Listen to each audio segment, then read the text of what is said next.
नमस्कार दोस्तों, स्वागत है आपका मेरे YouTube चैनल में।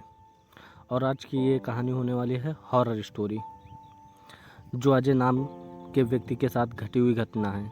और ये कहानी सुन के आपकी रूह कांप जाएगी। तो चलो शुरू करते हैं। जी, मेरा नाम अजय है और मैं मुंबई में रहता हूँ। मेरी फैमिली और मैं बचपन से मुंबई में ही रहता हूँ। एक दिन मेरे नानी का कॉल आया। नानी ने बोला कि नाना की तबीयत बहुत ख़राब है और जितनी जल्दी हो सके हम घर आ जाएं।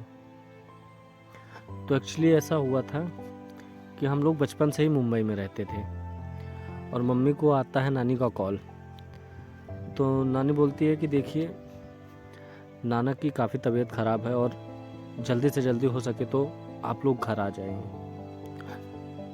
मम्मी आके मुझे बताती है कि देखो बेटा, मैं किसी काम से फंसी हुई हूँ और तुमको अर्जेंट अपने नाना के यहाँ जाना पड़ेगा, क्योंकि नाना की तबीयत बहुत ख़राब है, हालांकि वो सीरियस हैं। और मैं भी अपने ऑफिस से 4 दिन की छुट्टी लेके कैसे भी करके अपना टिकट कराया और अपनी बैग पैक की और निकल चला अपने स्टेशन की ओर। वहाँ से बैठा अपने नाना के गांव स्टेशन उतरा। वहाँ पहुँच के तकरीबन मुझे 8 से 8:30 बज चुके थे और मैं स्टेशन के बाहर निकलता हूँ। ये उत्तर प्रदेश का एक पहाड़ी एरिया गांव था, मेरे नाना का गांव। मैं गांव का नाम रिवील तो नहीं कर सकता हूँ।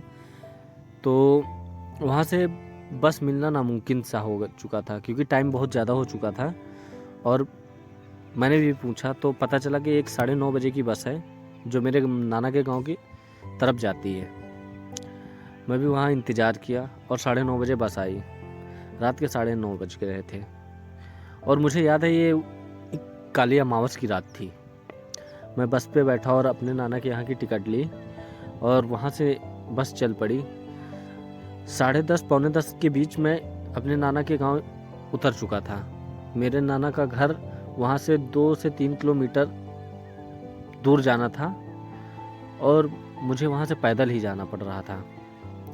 एक कच्चा सा रास्ता और पगडंडी वाला, कहीं कहीं हल्की सी स्ट्रीट लाइट, 1-2 घर, बस यही सब देखते हुए मैं चल रहा था। और मैं चलते चलते कुछ दूर पहुंचा और अचानक जोरों की हवाएं चलने लगी और मौसम पूरा बदल गया। वो चांद एक काले बादलों में छिप चुका था और माहौल ऐसा बन चुका था कि उस गर्मी में भी मुझे ठंड का एहसास हो रहा था। और मैं चलते चलते थोड़ी दूर पहुंचा तो मुझे एक औरत सफ़ेद साड़ी में दिखी। उसके हाथ में कुछ तो था, किसी जानवर का बच्चा था या किसी इंसान का बच्चा था, और वो मेरे आगे चल रही थी। मैं उसके पीछे पीछे चलते जा रहा था और उसकी कदमों की आवाज़ इतनी तेज़ थी कि ऐसा लग रहा था वो भाग रही है, लेकिन वो बिल्कुल स्लो चल रही थी। और वो चलते चलते पता नहीं क्या हुआ, मेरे आंखों में ऐसा धुंधलापन सा हुआ और वो औरत एक सेकंड में, एक पल में मेरी आंखों से ऐसा ओझल हो चुकी थी, मुझे कुछ समझ में नहीं आया। और अचानक से मेरे कानों में ऐसा लग रहा था कोई खुसफुसा रहा है और मैं पलट के देखता हूँ, पीछे तो कोई नहीं दिख रहा है। लेकिन फिर कुछ दूर चलने के बाद फिर ऐसा लगता है कि मेरे कानों में कोई खुसफुसा रहा है और मुझे कुछ समझ में नहीं आ रहा है। तभी कुछ दूर चलने के बाद फिर मेरे कानों में एक बहुत धीमी सी आवाज़ आई।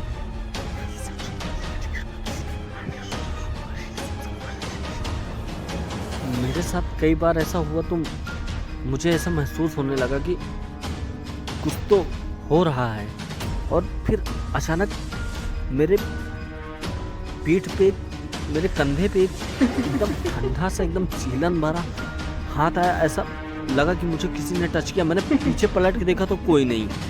और जैसे मैं पीछे पलटने के बाद आगे की तरफ पलटा और मेरे सामने वो भयानक चेहरा, एक औरत का सफ़ेद आंखें और बाल लटके हुए और उसके चेहरे पे एक डरावनी मुस्कान। मैं वहीं के वहीं ब्लैंक हो गया और मुझे समझ में नहीं आया कि मेरे साथ हो क्या रहा है।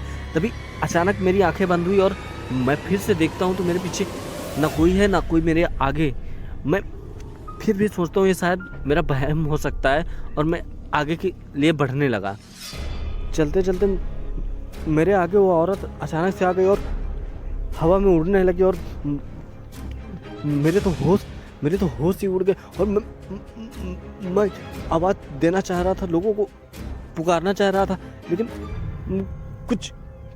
कुछ कह ही नहीं पा रहा था। मैं किसी को एकदम सुन्न हो चुका था और मेरे हाथ पैर वही कांपने लगे और मेरे जुबान से बस यही सब निकल, कौन हो तुम? और बस अचानक से मेरी पूरी बॉडी में सिहरन सी दौड़ी और उस औरत की इतनी भयंकर चीख थी, उतनी चीखी और मैं वहीं पे बेहोश हो गया।